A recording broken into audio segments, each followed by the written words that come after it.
professeur Coco Mawala, qui va lui aussi aborder une sens similaire, il va parler aussi des recherches du Togo. Et voilà, donc professeur, vous avez 10 minutes. Merci. Ok, merci. Je saisis cette occasion pour remercier les organisateurs.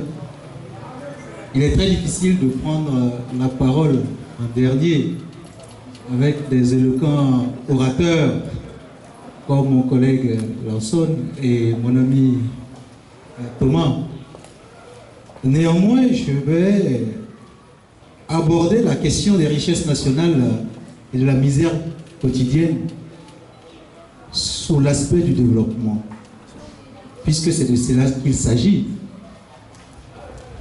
Le développement, c'est un ensemble de mécanismes, de processus qui permettent de faire quoi? D'exploiter des ressources, produire de la richesse et pouvoir assurer les besoins vitaux d'une communauté, d'une société, d'un pays. Et donc, nous, en écologie, nous définissons le développement sous 3 piliers.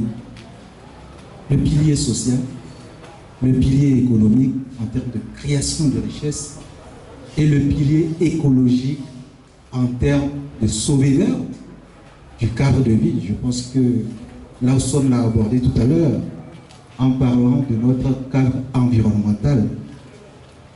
Et donc, ceci étant, je ne vais pas revenir sur la densité des ressources, des richesses que le Créateur a doté notre territoire. Il est certes vrai que notre territoire est une bande rectangulaire de dimension modeste, 56 600 km². Cependant, ce territoire, cette petite bande rectangulaire, regorge énormément de ressources. Comment vient de nous parler des ressources minières? Il nous a parlé des capitaux. Je voudrais nous parler des terres agricoles qui font aujourd'hui la convoitise des Chinois, des gens de l'Asie du Sud-Est, des Européens qui préfèrent venir cultiver ici du carburant vert pendant que nous, nos populations, ont besoin de cette terre-là pour produire de quoi se nourrir. Et si je passe sur les richesses agricoles, les terres agricoles, je vais aller sur nos richesses naturelles en termes de forêts. Nous avons exploité beaucoup de nos forêts. Nous avons tout coupé. Nous avons fait tout partir dans des conteneurs à partir de notre port, à vil prix.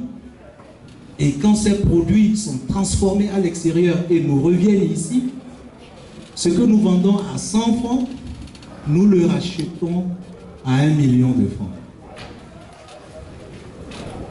Et je vais aller aussi vous parler de la faune, où vous avez chaque jour notre richesse qui s'envole. La dernière fois, j'ai fait un tour dans la forêt marécageuse d'Adamé, après à Klakou.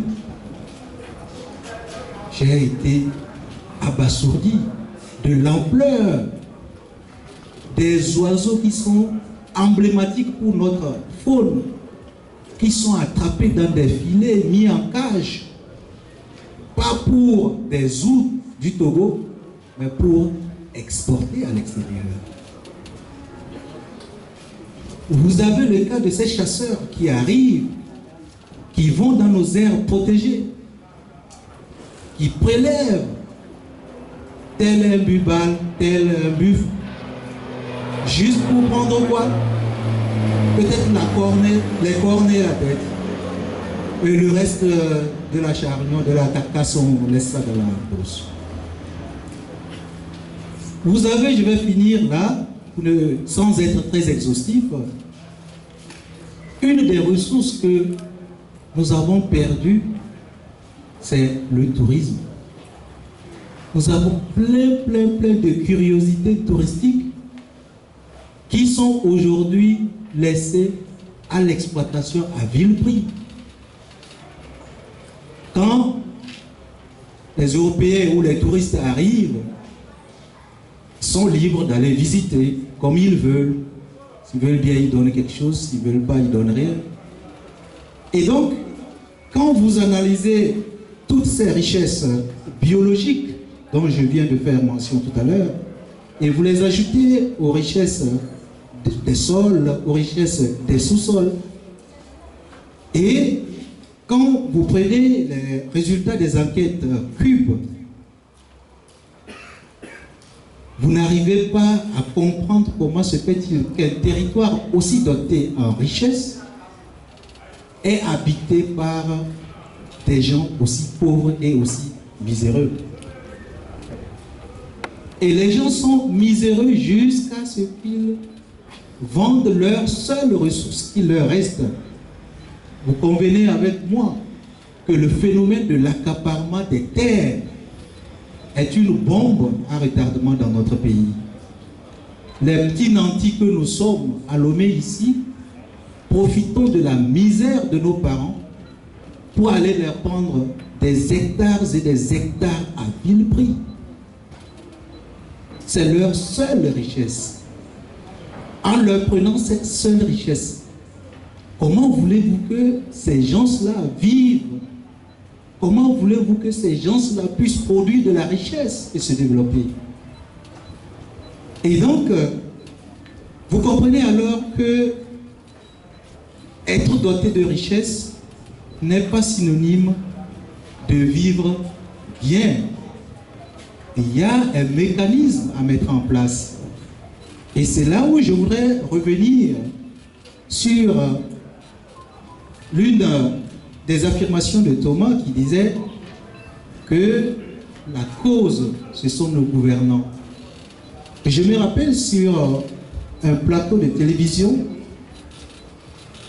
M. Ayassor, ministre des Finances, venait d'être sauté et on m'a demandé qu'est-ce que j'en pensais.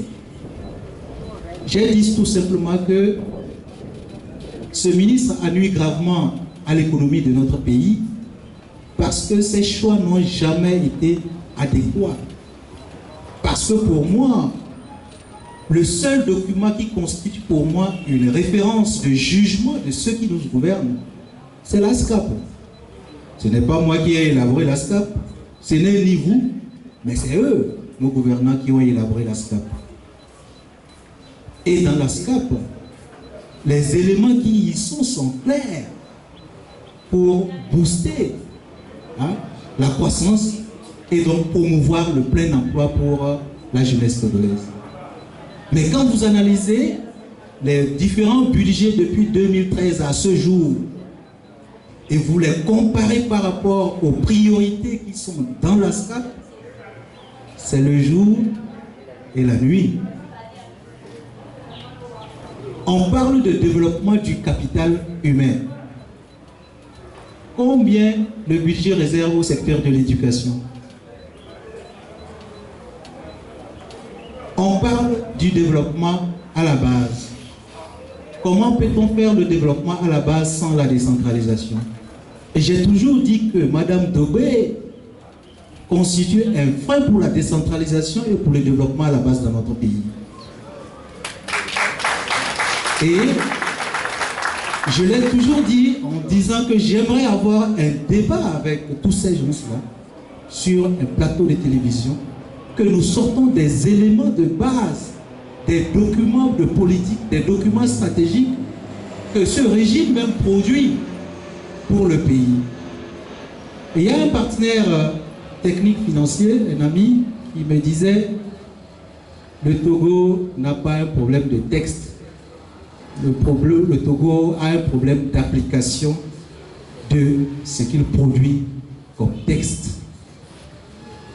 Et il ajoutait ceci: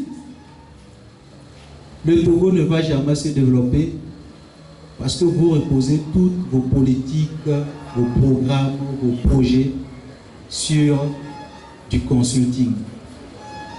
Les consultants ne viennent que pour gagner de l'argent. Ils ne viennent pas pour faire le développement de votre pays.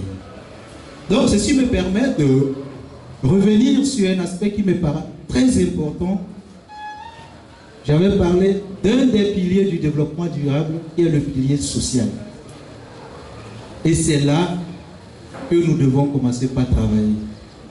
Mais comment voulez-vous que des gens qui soient mal formés puissent transformer toutes les richesses que nous avons citées en quelque chose de valeur? Comment ils peuvent valoriser s'ils sont mal formés?